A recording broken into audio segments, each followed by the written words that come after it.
మన Telangana police first time నాకు threading చేసిన వాళ్ళకి ఐడెంటిఫై చేసినారు. దాదాపు నేను కార్పొరేటర్ ఉన్న సమయం నుంచి నాకు బెదిరింపు కాల్స్ వస్తున్నాయి. వందల కంప్లైంట్ ఇచ్చిన, కానీ ఒక్క కంప్లైంట్ పైన కూడా సరైన ఎంక్వైరీ జరగలేదు. నేను కంప్లైంట్ ఇవ్వాలి, దానికి ఎఫ్ఐఆర్ కావాలి, మళ్ళా ఆ ఎఫ్ఐఆర్కి నాకు తెలియకుండా క్లోజ్ చేయాలి. ఇదే మన పోలీసు వాళ్ళు చేసినారు. కానీ ఇప్పుడున్న కమిషనర్ గారికి నేను హృదయపూర్వకంగా ధన్యవాదం చెప్తున్నా. ఎందుకంటే నేను ఇచ్చిన కంప్లైంట్ పైన వాళ్ళు ప్రత్యేకంగా ఒక టీం తయారు చేసి నాకు ఎవరు మెసేజ్ చేస్తున్నారు, నాకు ఎవరు ఫోన్ చేస్తున్నారు వాళ్ళకి ఐడెంటిఫై చేసినారు. ఒకప్పుడు చంద్రాయన్ గుట్టలో ఉండేది ఆయన పేరు మొహమ్మద్ కాసిం.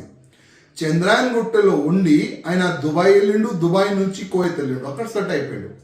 ఎన్నో సంవత్సరాల నుంచి కోయత్లో ఆయన ఏదో బతుకు గురించి అయినా వెళ్ళిండు.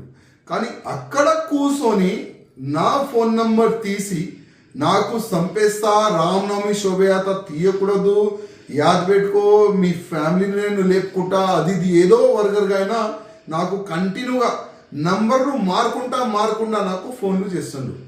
కానీ నాకు వచ్చిన ప్రతి ఒక్క ఫోన్ నంబర్కి నేను ఒక కంప్లైంట్ రూపంగా నేను మా డీజీపీ గారికి, మా కమిషనర్ గారికి, పోలీస్ అధికారులకి అదే విధంగా సైబర్ క్రైమ్ కూడా నేను ఇచ్చిన. కానీ ఇవాళ నాకు నేను మీడియాలో చూసిన రాజా సింగ్కి ఫోన్ చేసి బెదిరిస్తున్న వ్యక్తికి ఐడెంటిఫై చేసినారు పోలీసు వాళ్ళని ఆ ఒక న్యూస్ చూసిన చాలా హ్యాపీగా నేను ఫీల్ అయినా. ఫస్ట్ టైం ఇన్ని సంవత్సరాల్లో నాకు బెదిరింపు కాల్ చేసిన వ్యక్తికి ఐడెంటిఫై చేసిన. నేను పోలీస్ అధికారులకి రిక్వెస్ట్ చేస్తున్నా, ఇమీడియట్గా ఇట్లాంటి వ్యక్తికి ఐడెంటిఫై చేసి అరెస్ట్ చేయాలి. అదేవిధంగా ఈ కాసిం కూడా అరెస్ట్ చేయాలని నేను పోలీస్ అధికారులకి రిక్వెస్ట్ చేస్తున్నా. ఇవాళ లేకపోతే రేపు ఆయన హైదరాబాద్ వస్తారు. హైదరాబాద్ వచ్చిన తర్వాత ఆయనకి ఎట్టి పరిస్థితుల్లో అరెస్ట్ చేయాలి. లేకపోతే ఇక్కడ నుంచి ఒకవేళ పాసిబుల్ ఉంటే కోయత్ కూడా ఒక టీంని పంపించి అరెస్ట్ చేసి తీసుకొని రావాలని నేను పోలీస్ అధికారులకి రిక్వెస్ట్ చేస్తున్నా.